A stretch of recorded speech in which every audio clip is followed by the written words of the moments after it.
हरिशरणं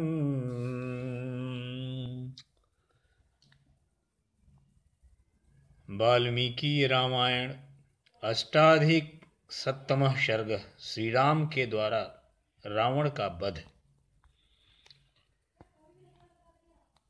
अथ संस्मारयामास मातली राघवं तदा अजानन्निव किं वीर त्वमेन मनुवर्तसे।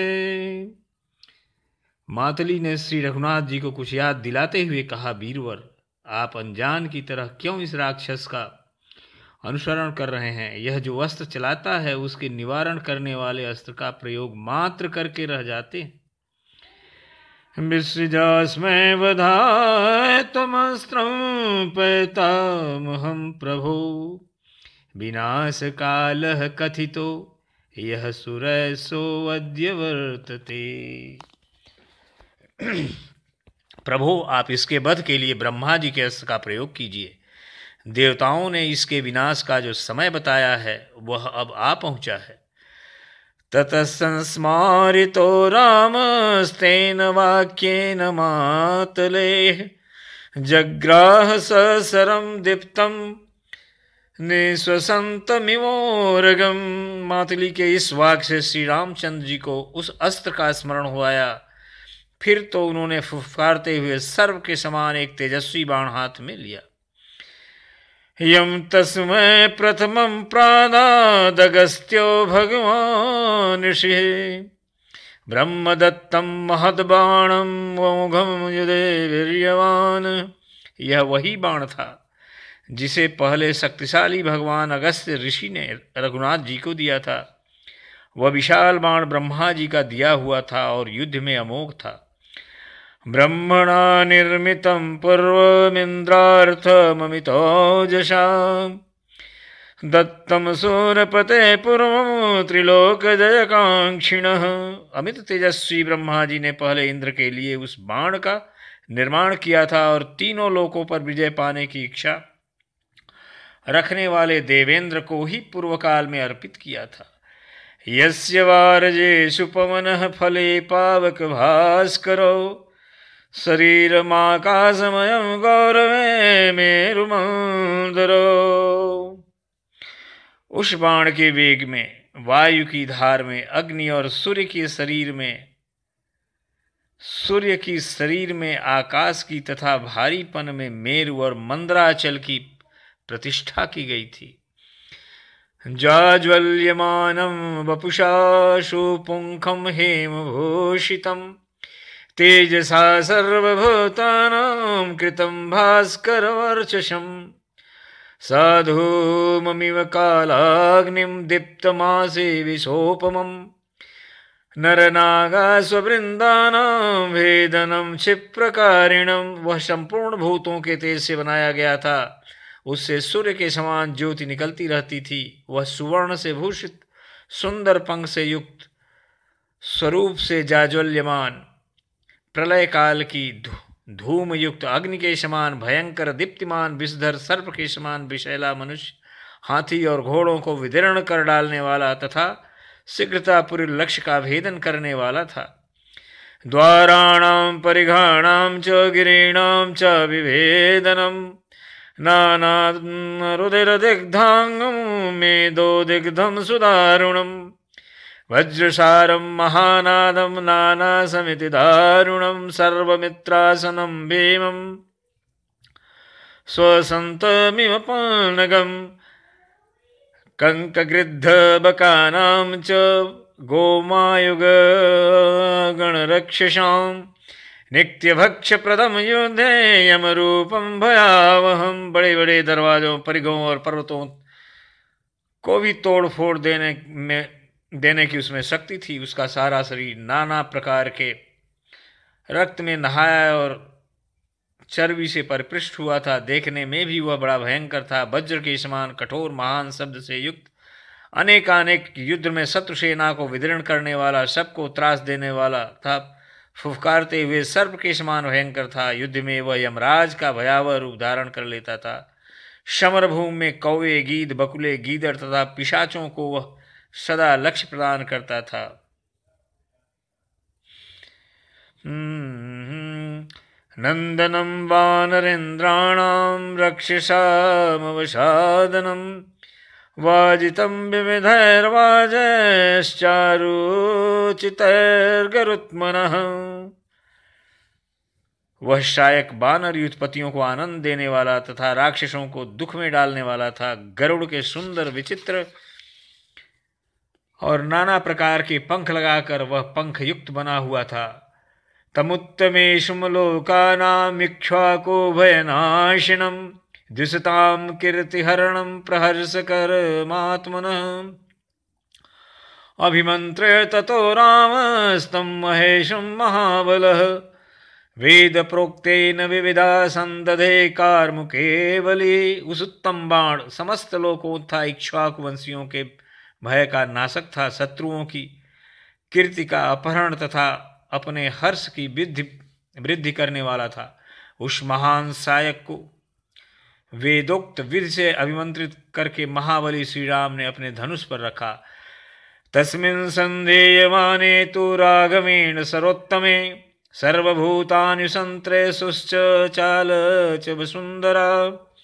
श्री रघुनाथ जी जब उस उत्तम बाण का संधान करने लगे तब संपूर्ण प्राणी थर्रा उठे और धरती डोलने लगी। स रावणाय संक्रुद्धो भृशमायम्य कार्मुकम चिक्षेप परमायत्न सरम मर्म विदारणम। श्री राम के अत्यंत कुपित हो बड़े यत्न के साथ धनुष को पूर्ण रूप से खींचकर उस मर्मभेदी बाण को रावण पर चला दिया। स वज्रैव दुर्धर्षो वज्रबाहो विसर्जितः कृतांतैव चावार्यो न्यपतद रावणो ऋषि। वज्रधारी इंद्र के हाथ से छूटे हुए वज्र के समान दुर्धर्ष और काल के समान अनिवार्य वह बाण रावण की छाती पर जा लगा।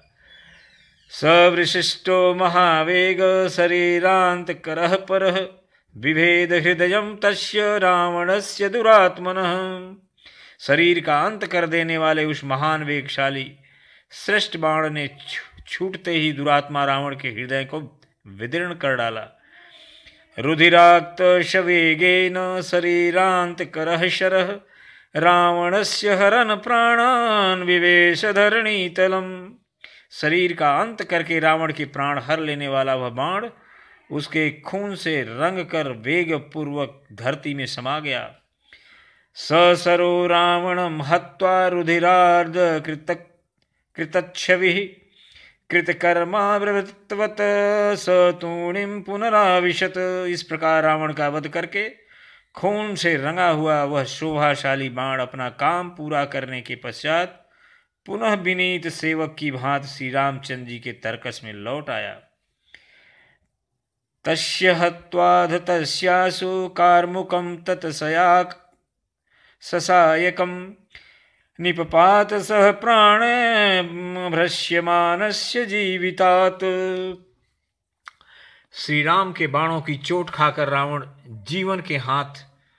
जीवन से हाथ धो बैठा। उसके प्राण निकलने के साथ ही हाथ से सायक सहित धनुष भी छूटकर गिर पड़ा। गातासुरभीम वेगस्तो नैरितेन्द्रो महाद्युतिः पपात स्यन्दनाद भूमो मृत्यो वज्रहतो यथा। वह भयानक वेगशाली महातेजस्वी राक्षस राज प्राणहीन हो वज्र के मारे हुए वृत्तासुर की भांति रथ से पृथ्वी पर गिर पड़ा। तम दृष्ट्वा पतितं भूमौ हतशेषा निशाचरा हतनाथा भयत्रस्ता सर्वतः संप्रदुद्रुवुः। रावण को पृथ्वी पर पड़ा देख मरने से बचे हुए संपूर्ण निशाचर स्वामी के मारे जाने से भयभीत हो सब और भाग गए। नरदन्तश्चाभिपेतुस्तान् वानराद्रुमयोधिनः दशग्रीववधं दृष्ट्वा वानराजितकाशिनः। आर्दिता वानरैर्हिष्टर्लङ्कामभ्यपतन् भयात् हताश्रयत्वात् करुणैर्बाष्प प्रस्थवर्णैर्मुखे। ततो विनेदुः संहृष्टा वानराः जितकाशिनः वदन्तो राघवजयं रावणस्य च तद्वम। उस समय वानर विजय लक्ष्मी से सुशोभित हो अत्यंत हर्ष और उत्साह से भर गए तथा श्री रघुनाथ जी की विजय और रावण के वध की घोषणा करते हुए जोर जोर से गर्जना करने लगे। अथांतरिक्षे व्यनदत सौम्य स्त्री दशदुन्दुभे दिव्य गंधवः तत्र मारुतः सुसुखो बभो। उसी समय आकाश में मधुर स्वर से देवताओं की दुंदुभियां बजने लगी। वायु दिव्य सुगंध बिखेरती हुई मंद मंद गति से प्रवाहित होने लगी। निपपातांतरिक्षाच पुष्पवृष्टिस्तदा भुवे किरंती राघवरथम दुरावापा मनोहरा। अंतरिक्ष से भूतल पर श्री रघुनाथ जी के रथ के ऊपर फूलों की वर्षा होने लगी जो दुर्लभ तथा मनोहर थी। राघवस्तव संयुक्ता गगने च विशुश्रुवे साधु साध्विते वागग्रया देवतानां महात्मनाम्। आविवेश महान हर्षो देवानां चारणैषः रावणे निहते रौद्रे सर्वलोक भयंकरे। संपूर्ण लोगों को भय देने वाले रौद्र राक्षस रावण के मारे जाने पर देवताओं और चारणों को महान हर्ष हुआ। ततः सकामं सुग्रीवमंगदं च विभीषणं चकार राघवः प्रीतो हत्वा राक्षस पुंगवम। श्री रघुनाथ जी ने राक्षस राज को मारकर सुग्रीव, अंगद तथा विभीषण को सफल मनोरथ किया और स्वयं भी उन्हें बड़ी प्रसन्नता हुई। ततः प्रजग्मो प्रशमं मरुद्गणा दिशा प्रसेदुर्मिमिलं नभो अभवत् महीचकंपे न च मारुतो ववो स्थिरप्रभश्चाप्यभवद दिवाकरः। तत्पश्चात देवताओं को बड़ी शांति मिली, संपूर्ण दिशाएं प्रसन्न हो गईं, उनमें प्रकाश छा गया, आकाश निर्मल हो गया, पृथ्वी का कांपना बंद हुआ, हवा स्वाभाविक गति से चलने लगी तथा सूर्य की प्रभा भी स्थिर हो गई। ततस्तु श्रेव सुग्रीव विभीषणांगदा सुहृदृशिष्टा स लक्ष्मणस्तदा समेत्य हृष्टा विजयेन राघवम् रणे अभिरामं विधिना व्यपूजयन्। सुग्रीव, विभीषण, अंगद तथा लक्ष्मण अपने सुहृदों के साथ युद्ध में श्री रामचंद्र जी की विजय से बहुत प्रसन्न हुए। इसके बाद उन सब ने मिलकर नयनाभिराम श्री राम की विधिवत पूजा की।